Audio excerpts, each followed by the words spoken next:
Naghilak kog nagkurog-kurog nga niuli ang 14 anyos nga batang lalaki human kini giingong gihilabtan sa usa ka 35 anyos nga e-bike driver sa barangay Inayawan, Dakbayan sa Sugbo, Domingo sa gabii, Mayo 26. Naglakaw pauli ang biktima gikan sa balay kung asa nanarbaho iyang mama isip caretaker.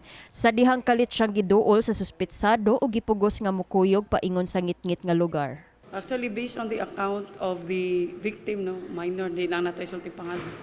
Kay padung ni siya uli, gisugo sa iyang mama, kay gabantay sa caretaker ni iyang mama. Pagpadung uli, gi-approach sa aning suspect. Kaning suspect is hubog. And sa iyang kahadlok, siyempre of course, bata siya, gibira daw siya, nikuyog siya, gidala siya sa ngit-ngit nga lugar. And pagtanaw sa suspect nga naapay tao nga galakaw-lakaw, iguyod sa iyang e-bike, gikarga padung somewhere sa may Bulacau. Apan, tubag sa suspect, kaning 14 anyos nga giingon nila nga akong gi-rape, ma'am. Nihangyo gini siya na kung gusto siya experience. Mao gyud labing tinuod, ma'am. Niingon siya nga ako di mo ko gusto kay sakit mo kay na.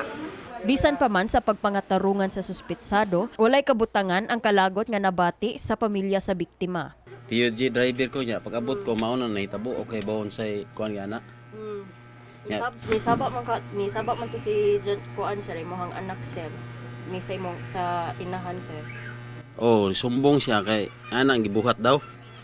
Nya. Okay bawon niya, pag uli ko gabi nang uli alas 9 mao tong nahitabo dito na sila sa police station. Gani gihulagway sa mga silingan sa biktima nga hilumon og buutan ang 14 anyos nga bata. Hinin kay na siya, kami diri silingan tanan laban jud mi ni kay kana siya buutan na nga pagkabata, dili na ing anak. Kana may pinakasalbahis na. O mao may ingon sa Tanan silingan diri, laban jud. Dili na manghagad uy, di imposible manghagad iya raton choice para siya labanan. Ipaubos sa medical ug psychological evaluation sa Vicente Soto Memorial Medical Center ang biktima o gihikay na sab sa kapulisan ang pagpasaka og kasong rape batok sa suspect. Karon padung sila Soto for the medical and psychological evaluation. Ugma, the case will be filed. It will be rape. Kini si Eliza May Piñaranda alang sa My TV, Cebu.